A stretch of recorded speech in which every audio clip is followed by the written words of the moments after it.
नमस्कार दोस्तों, आज के सवाल ले लेता हूं फटाफट से। गोपाल गोगना जी पूछते हैं कि अगर मेरा ड्रॉ में नाम आ गया और मुझे अलॉटमेंट लेटर मिल जाता है ईडा का, तो क्या मैं उसको सोल्ड आउट कर सकता हूं तुरंत की तुरंत? तो सर देखिए, आप इसको सोल्ड आउट नहीं कर सकते हो, क्योंकि जब तक इसकी लीज डीड नहीं होगी आप उसको किसी और के नाम पर ट्रांसफ़र नहीं करा सकते। हालांकि जो ऑफ मार्केट है, यानी कि जो लीगल नहीं है, वो लोग वहाँ पर जो प्रॉपर्टी डीलर हैं वो इस काम को बहुत तेज़ी से कर रहे हैं। वो कहते हैं कि हम लोग इसको सेल करा देंगे, आप जो है ये कर लीजिए, ठीक है। तो आप ऐसा मत कीजिएगा, साफ बात तो ये है, बाकी आपकी मर्ज़ी है, ठीक है। राहुल सारस्वत जी कहते हैं कि मेल आईडी और पासवर्ड नहीं आ रहा है, दिक्कत हो रही है। तो देखिए सर, मैंने पहले ही बताया, किसी का आ जाता है किसी का नहीं आता है। मोबाइल में मैसेज आ जाता है, ठीक है, उसका पासवर्ड के रिगार्डिंग में। और कई बार आप अच्छी ईमेल आईडी भी देते हो तो वो नहीं भी आती है, आपको ईमेल भी नहीं आती ना आपको वो आता है। तो आप ट्राई करते रहिएगा, ठीक है। अगर नहीं होता है उस ईमेल आईडी से आप, तो दूसरी ईमेल आईडी से आप लोग जो है ट्राई कर सकते हैं। आदित्य भट्ट जी पूछते हैं कि क्या को एप्लीकेंट में या फादर नेम लिखना मैंडेटरी है? तो जी हाँ, को एप्लीकेंट लिखना मैंडेटरी नहीं है, लेकिन फादर नेम लिखना मैंडेटरी होगा। और उसमें लिखा है कि सेल्फ के साथ के बराबर में रिलेशन लिखा हुआ है, तो आप उसमें सेल्फ लिखें, ठीक है।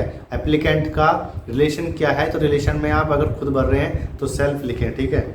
भाटी जी पूछते हैं कि ऑफलाइन आरटीजीएस और एनएफटी का क्या प्रोसीजर है? तो सर देखिए, जैसे ही आप इसमें चालान जनरेट करते हो तो आपने क्या करना है, या तो आप उसको बैंक लेके चले जाइए, एक चेक लेके जाना है आपने, और जो उसमें अकाउंट नंबर लिखा हुआ है वो आपने उसमें चेक में लिख के और फॉर्म में भर के वो दे देना है। आरटीजीएस एनएफटी उनके नाम पे हो जाएगी ईडा के। या फिर आप क्या कर सकते हैं, जो आपके पास में चालान जनरेट हुआ है आईसीआईसीआई का, उसमें बॉम्बे का एक अकाउंट नंबर रहता है। इस बार पता नहीं कौन सा है, क्योंकि मैंने तो भरा नहीं है, तो आप उसमें देख लीजिएगा। उसमें आईएफएससी कोड जो दिया होगा, जैसे ही आप उसको अपने बैंक ऑनलाइन बैंकिंग में डालेंगे, ऐड करेंगे बेनिफिशियरी को, तो वहाँ पे आपको दिखा देता है। तो उसके तरीके से आप इसकी पेमेंट कर सकते हैं। उसके बाद लिखा है कि ऑफलाइन पेमेंट के बाद क्या करना है। तो ऑफलाइन जैसे कि आपने या तो बैंक से करवा रहे हो या खुद ऑनलाइन उसको कर रहे हो नेट बैंकिंग के थ्रू घर पे बैठ के, तो आपने किसी को भी इन्फॉर्म नहीं करना है। वो आपके डैशबोर्ड में दिखा देगा, पेमेंट वेरीफाई का ऑप्शन आता है ना डैशबोर्ड में, वहाँ पे आपको दिखा देता है कि आपकी पेमेंट हो चुकी है। हिमांशु त्यागी जी पूछते हैं कि चालान जनरेट हो गया है, तो उसके बाद में मुझे प्लॉट साइज चेंज करना है, तो क्या मैं कर सकता हूँ क्या? तो देखिए, जैसे ही चालान जनरेट हो जाता है तो वो उस पर्टिकुलर प्लॉट के लिए जनरेट होता है, वो दोबारा से चेंज नहीं हो सकता। आप क्या कीजिए, आप उसका प्लॉट साइज़ पहले चेंज कीजिए और फिर चालान जनरेट करेंगे दोबारा से, तो होगा, ठीक है। क्योंकि एक दो चीज़ें हैं इसमें, एक होता है कि आपने फॉर्म, अगर आपने सबमिट कर दिया है, चालान जनरेट हो गया है, फॉर्म सबमिट नहीं किया तो हो जाएगा, और अगर कर दिया है फॉर्म सबमिट तो फिर नहीं होगा, फिर आपको दोबारा फॉर्म भरना पड़ेगा और ये पहले वाला जो है आपका डिस्कार्ड हो जाएगा। लेकिन आपकी जो है पेमेंट आपने होल्ड करके चलनी है जब तक आप डिसीजन ना ले लें। इसमें दो चीज़ें हैं, दोनों चीज़ें समझा रहा हूँ। एक होता है ड्राफ्ट, एक होता है सबमिट, और एक होता है आपने पैसे भी पे कर दिए। अगर आपने पैसे पे कर दिए हैं तो कुछ नहीं हो सकता, ठीक है। फिर आपको दूसरा फॉर्म भरना पड़ेगा, लेकिन उसके लिए आपको जो है वो भरने नहीं देगा मेरे हिसाब से, क्योंकि ऐसा होता नहीं है, एक फॉर्म आपका कैंसिल हो जाएगा, ठीक है। ये वाला जो आपने, ये जो पहले वाला भरा ना, ये वाला। उसके बाद में मोहम्मद साबिर जी पूछते हैं कि फॉर्म कैसे भरना है। तो सर देखिए, आपने ऑनलाइन जाना है, मेरी कल की वीडियो आप देख लीजिए, उसमें मैंने बताया हुआ है कैसे आपने रजिस्ट्रेशन करना है, फिर कैसे आपने इसकी जो है डाउनलोड फॉर्म जो है इसमें जहाँ पे लिखा हुआ है उसमें कैसे 590 रुपये पे करने हैं। उसके बाद में अप्लाई ऑनलाइन में सारी डिटेल आपने भरनी है, कोई भी नहीं छोड़नी।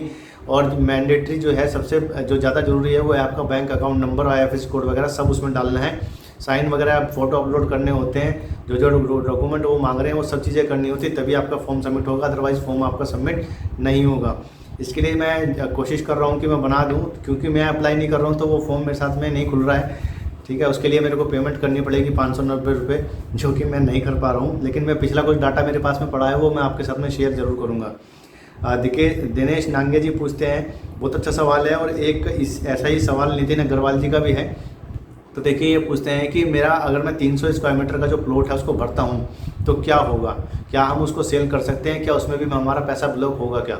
हालांकि ये क्वेश्चन एक ऐसा है जिसको पब्लिकली नहीं बोलना चाहिए, लेकिन क्योंकि आपने पूछा है तो मैं थोड़े शब्दों में आपको ज़्यादा बताने की कोशिश कर रहा हूँ, तो आप समझ जाइएगा मैं क्या कहना चाह रहा हूँ। देखिए टोटल 56 प्लॉट हैं 300 स्क्वायर मीटर के, जिसमें से 43 जो हैं जनरल कैटेगरी के हैं। जनरल कैटेगरी में भी देखिए यहाँ पर इस फॉर्म में, इस ब्रोशर में काफ़ी सारी खामियां हैं जो कि साफ साफ नहीं लिखी हैं। जैसे कि SC ST कैटेगरी का एक क्वेश्चन आया है मेरे पास में संजय जैन जी का कि क्या SC कैटेगरी के प्लॉट हैं और हैं तो कितने हैं। तो देखिए वो सब चीज़ें इसमें नहीं लिखी है। मैं दोनों को, तीनों क्वेश्चन जो हैं इनको मर्ज करके एक बना रहा हूँ।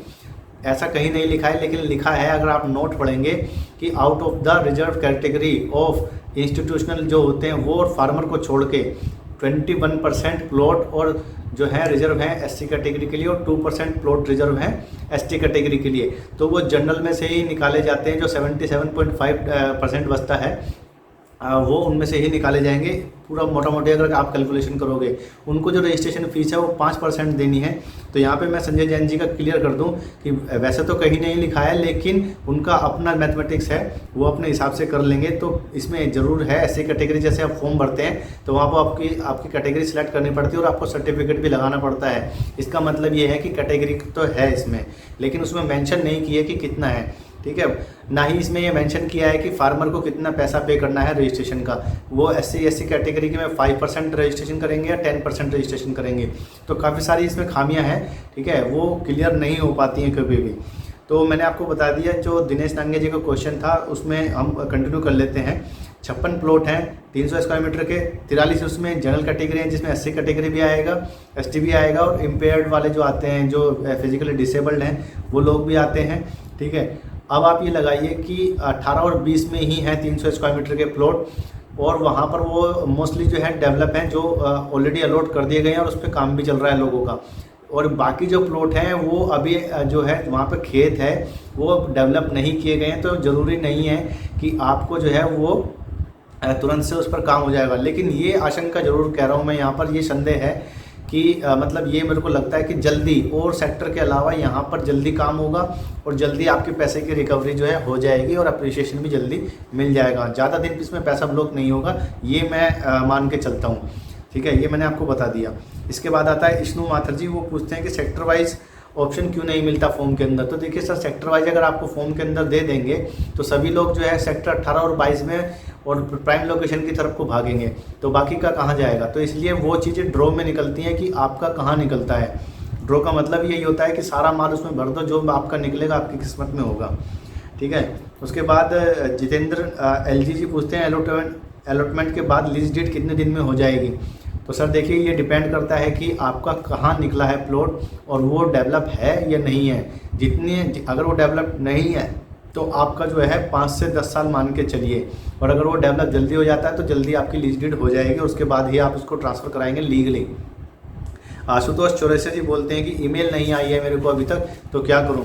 देखिए सर, ईमेल जो है आप जैसे रजिस्ट्रेशन करते हैं, मतलब जो साइनअप कर रहे हो ना, उसकी आप बोल रहे हो, तो इसमें मैं ये कहूँगा कि ज़रूरी नहीं है कि ईमेल आएगी ही। मैंने भी पिछली बार 3-4 फॉर्म भरे थे, जिसमें से 2 की जो है मेरे को पासवर्ड मिले थे, 2 के नहीं मिले थे। तो मैंने किसी और ईमेल आईडी से जो है उसमें रजिस्ट्रेशन किया था और उसके बाद फॉर्म भरा था। तो आप ऐसा कर सकते हैं, मोबाइल नंबर पे आना बहुत ज़रूरी है, अगर नहीं आएगा तो पासवर्ड नहीं मिल पाएगा। तो ये थे क्वेश्चन इस बार के। अगली बार जो है अगले क्वेश्चन लूँगा, और कुछ इसमें जो है जो मैं बता रहा हूँ फॉर्म कैसे फिल करना है उसकी मैंने बना ली है पूरी, और वो मैं कल अपलोड कर दूँगा। जय हिंद दोस्तों, सब्सक्राइब कर लीजिए। बहुत बहुत धन्यवाद।